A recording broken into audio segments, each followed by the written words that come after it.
You guys. So, so to this week we complete this cycle, this 12-week cycle. Uh, we come back to the beginning, come back to the beginning of how we deal effectively with our relationships, how we maintain conscious relationship with others. These set of principles. There's probably hundreds actually, but there's these 12 primary principles uh, in harmonious relationships, and so we've talked about all these over the past 3 months.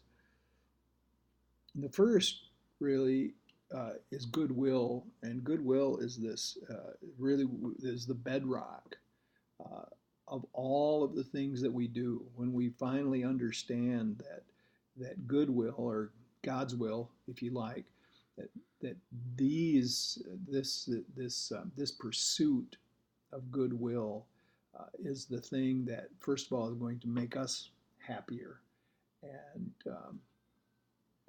and also it's it's it provides for harmony, um, the ability to keep that common welfare in our heart, knowing that, as I say in the marriage ceremony when we do the weddings, is that when we keep the common welfare in our heart, uh, our own happiness is developed out of the harmony of the two. And uh, so there's some things that keep us from being able to practice these principles, and they're the they're the same issues. You could call them um, character defects, or the Buddhists call them hindrances. And these hindrances, and they, just as the term implies, that they hold us back from being able to actually practice the principles. And these hindrances are this sensual desire, or greed. And this is not the reason that this is it's nothing. It's not that things of the senses are bad. It is the grasping after, when we want something, when we grab for it, when we cling to it. The reason that it is harmful to ourselves and to the relationship is that the grasping and the clinging, well, first of all, that it can't work, because everything is temporary, and everything in the material world is temporary and in flux. And so when we find ourselves at inappropriate times uh, wanting to, when we seek pleasure, because usually it's because we're trying not to do the thing that needs to be done at the time. Um, so we have various appetites that really are quite healthy to us at the right time, but at the wrong time they cause problems for ourselves and for others. And then the next hindrance is ill will or aversion, and this tendency is uh, is wanting to avoid things the way they are, but it turns into we push away these unpleasant situations. Um, we can actually get so worked up in it that our ill will becomes a wishing to harm someone, or because they're not letting us have what we want. And I'm not saying it could actually go to the point where it was actually some physical harm, but um, even in our minds, if we want to say the hurtful thing, if we want to somehow punish someone, could go anywhere from this very subtle feeling of just kind of wanting to avoid, all the way up to intense hatred, anger, ill will. Um, so the next one is what we've called in the past, what we've talked about is sloth. Really, actually, it's inertia, and inertia is a very, very odd. Well, it's quite common, but it's strange in that it goes from a full range of things. That inertia could be anywhere from not being able to move at all to kind of mindless activity. That inertia would be, of course, the physical law is that a body in motion tends to stay in motion, and a body at rest tends to stay at rest, unless acted upon by a greater force. So this this inertia um, keeps us from doing the work we're supposed to do. It could in the way of being unable to move. It keeps us from doing what we're supposed to do because we're glued to the couch. We're and then in the way of in this mindless activity, we get up and we seem to be very busy, but we're really not accomplishing anything. We're just going through the motions of things, and so those important things that we want to do just aren't getting done. Uh, this fourth hindrance is fear, anxiety, worry, um, kind of a restlessness, I guess. And this is the central preoccupation of the mind, is to be the preoccupation of the ego mind is to be caught up in fear, to be caught up in all of the things that could go wrong, to be anxious, for it to be very hard for us to settle down. And then the fifth hindrance that the Buddhists have identified is doubt. And doubt, you can think about doubt as being a lack of faith, if you like, but it's really not. What doubt is this. Because see, this power of faith is always active, and so and it's our perceiving power. So when we're caught in doubt, what we're actually caught in is a faith in fearful things.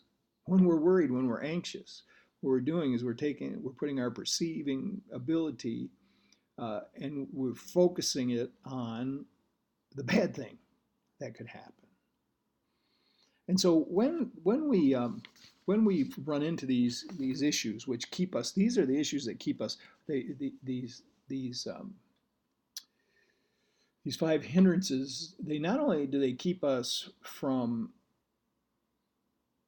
good interaction in our relationships, but they keep us from being able to get quiet. They keep us from being able to meditate. They block us from the ability to focus on what's important. So there's this formula, and I did not come up with this. This is it's published in a number of different places, but it's called RAIN, and this RAIN formula. It stands for recognize, accept, investigate, and then non-identification. So whenever we get caught up in these issues of desire or aversion, and again, I just feel it's so important to say we've got two different things going on here with desire. We have desire of the heart and we have desire of the ego. Desires of the heart are in alignment with goodwill, and desires of the ego are those things that actually can never really ever be fully satisfied because it's never enough. So that the hindrance would be anytime it's a desire of the ego. And that's the reason that they also call it greed, is because greed is that inability to be filled up. So so anyway, when we see these things come up, when we see the sensual desire or greed arise in us in a way that interferes with the ongoing application of goodwill, or even interfering with our ability to be able to sit quietly for a few moments, uh, anytime that we are caught up in resentment, anytime that we find ourselves unable to act, or find ourselves just running around acting like we're busy but really not getting anything done. Anytime we find ourselves full of fear, anxiety, worry, and should we find ourselves doubting, having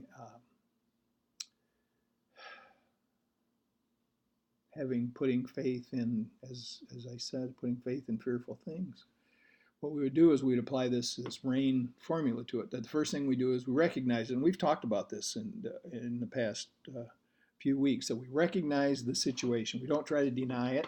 We don't try to push it away. We don't try to sit on it. We recognize this is it. We see it in our mind. See it for what it is. We accept the fact that we're having this issue right now. We just accept it. It's happening. It's happening right now. There's no reason not to accept it. And then, and this is like this key thing to this, and it all ties into the mindfulness that we've been talking about, is to investigate it. Be curious. Be curious. It's very interesting. It's very interesting. What is going on right now? So we examine these feelings whenever they come up. We examine them and we say, okay, physically then, what does this feel like? What does it feel like in the body? Is this pleasant? Is this feeling that I'm having, is it pleasant? Is it unpleasant? As I watch it, does it change? What emotions are being generated? What's happening with it? As far as my energy level, how does this thing affect my energy level? Am I rushing? Am I sinking? Am I being uplifted? What do I believe? What do I believe about this? What am I telling myself a story about this particular thing? What is the story that I've attached to it? And then what's the motivation? What is the motivation? So all of these things, this is just like and you wouldn't maybe do all of these things every time that this occurs, but these are the ideas. To investigate the state of mind. There is no reason to try to avoid it. It's there. We recognize, we accept, we investigate, we check it out. What does it feel like? What emotions are attached? How is it affecting my energy? What do I believe? What's the motivation? What are the urges around this? Am I urged to act? Am I urged to do something? Or is the urge to cling, to hold on to? And then the last part of the RAIN is non-identification. To realize after doing this investigation that yes, this is the reality of my experience right now. This is the reality of my experience right now. But it's going to pass. Non-identification means that all of these things that I just investigated, all of these things that I just looked at, they're going to pass. They're going to pass. Just a passing experience. It comes and it goes. It's not who I am. It's not who we are. It's a temporary experience. A temporary experience. Meaning, it'll pass. It'll pass. So then these principles, we're trying to practice these principles, and when the interference comes and stops us from wanting to, or stops us, gives us, we don't have the ability to practice the principle, we go back to this formula. We just recognize what's going on. There's no reason to feel guilty. There's no reason to get upset. We just recognize it, we accept it, we investigate it, and we realize that it's not us. This is not us. And we move on. We move on. The ability to surrender. The ability to surrender. This is part of this non-identification. To surrender, to take no authority over other people. To surrender to this loving presence that's in our hearts. To be able to accept people the way they are. To stop making decisions for other people. To be self-governing. To allow our partners, our friends, our lovers to be self-governing, but always keeping in the forefront of our minds the common welfare, goodwill, what's best for everyone involved.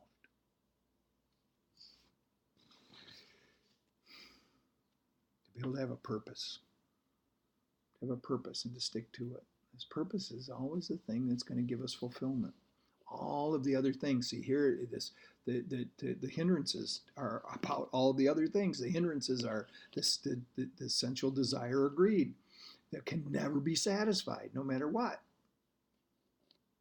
When we have a purpose, we're able to take pleasure in the things that we do, whatever it is that we do, whether the activity is physical, mental, spiritual. If we stay on purpose, and this purpose of giving service, being helpful in all the things that we do, then happiness comes from that.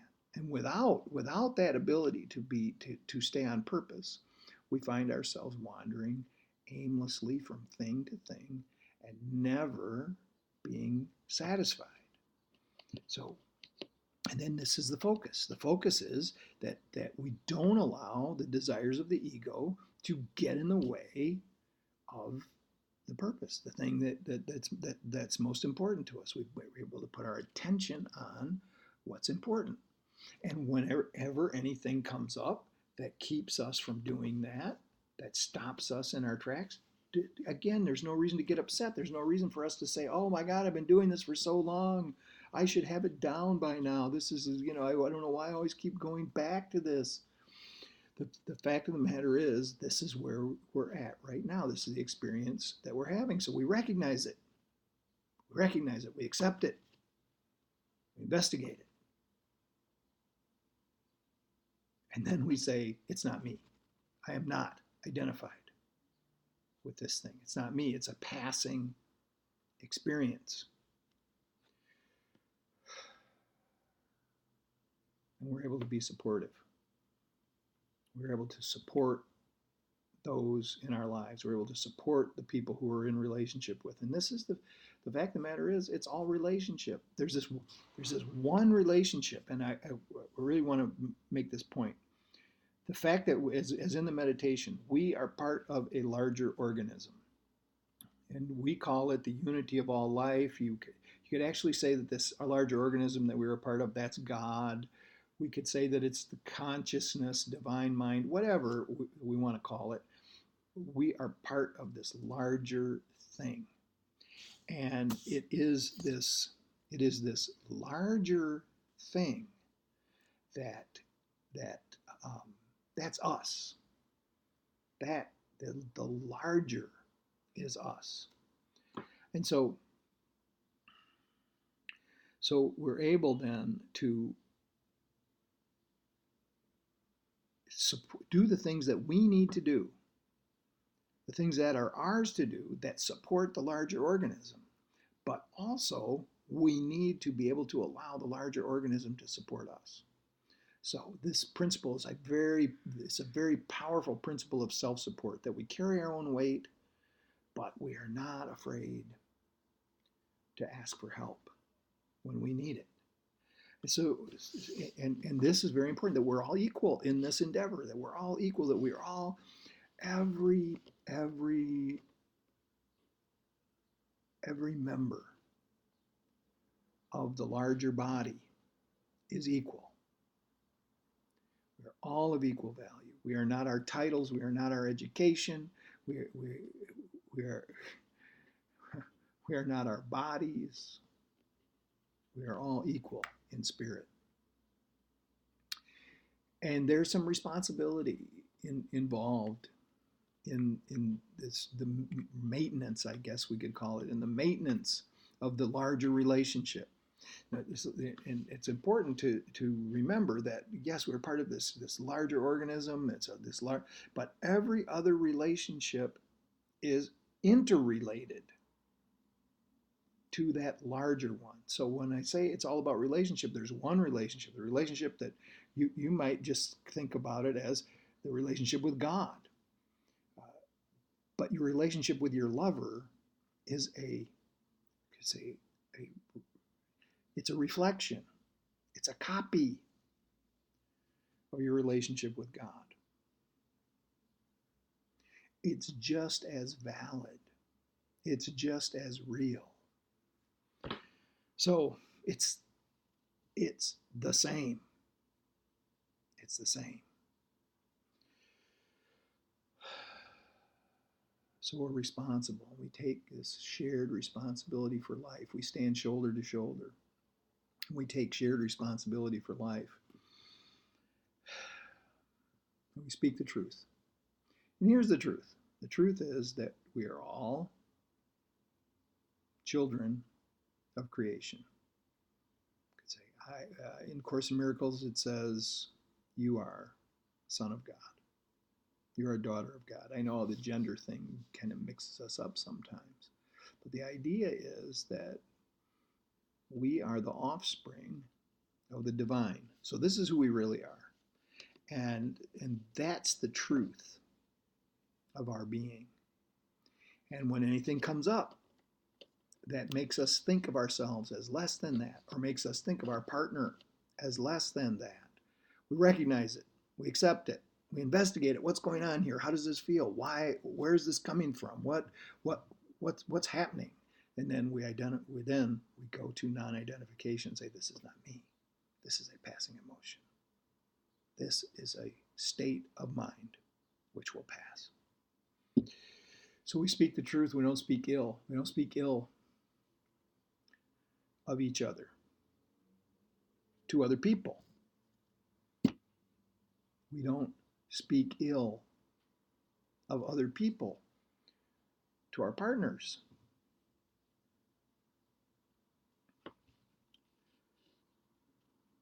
We do everything we can do not to say the hurtful thing. And this goes back to the first precept in the Buddha's teaching, is that we're not going to do things that harm others.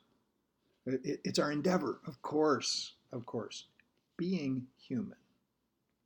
We will get off track. That's just the way it is. But as soon as we get off track, we recognize it. You could say we admit it. We recognize it. We accept it. We investigate it. And we say, this is not me. Not only is this not me, this is not who I want to be. Who do we want to be? We want to be who we really are. So we don't have to pretend. We don't have to act like. And now who we really are, as we just said, that our true identity is this pure and loving spirit. But right now, we are having a temporary experience of being human. And there are all sorts of different characteristics that are going along with that. Right now we have this, a temporary personality. I want to just for us to notice how temporary it is. We think that we are a personality that is static and unchanging, and this is who I am, and this is how I'm going to be, and maybe we've identified our character defects and we think that they're us, but they are not us, and they are temporary, and they change based on the experience that we are having in the moment. Now, they don't change all at once. Not all the characteristics change at the same time, but they are all changing all of the time. And this is the temporary nature of the physical world that we have, for whatever reason, chosen to be part of. So this is changing. This is going. So to be intimate means not just to say, I'm pure and loving spirit, and so this is, and if I can't like maintain that pure unconditional love for somebody, I'm really not being intimate, because but that's not true. So being intimate means showing who we are in this temporary moment too, not trying to hide, uh, not trying to hide our personality, not trying to act in a way that we think other people want us to act, to cast off the mask, to abandon art and artifice, to be genuine and true. And being genuine and true doesn't mean that when we see the things about ourselves that we really would like to change, that we don't do something about it.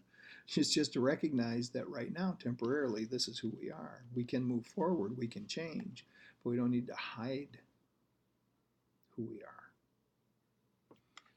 So, and this is the foundation of all of this. The foundation of all of it is to center ourselves in personality, to to not center ourselves in personality, but to center ourselves always.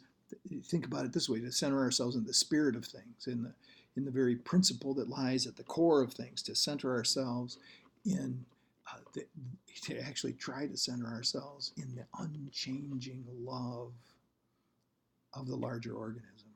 To center ourselves in the unchanging love of God. And to focus on principle, and to release the shortcomings of personality. And how do we do that? When the shortcomings of personality arise, we recognize, we accept, we investigate what's happening. What is happening right now? What's it like? We just stay with it for a moment. What's this feel like? What's it feel like in the body? Is it pleasant? Is it unpleasant? Is it changing? What emotions are being generated? Am I rushing? Do I feel like I'm sinking, or do I feel like I'm being uplifted? What do I believe? What are the stories that I'm telling myself in concerns with this? What's my motivation? Right now, what's my motivation? Is my motivation that I'm grasping? Is my motivation that I'm pursuing pleasure? Is my motivation that I'm trying to avoid pain? What's happening? And to realize it's not me. That's not me. That is just a temporary condition of my mind. And I can let it go. So we center ourselves always in the spirit of things. We focus on principle. We release the shortcomings of personality.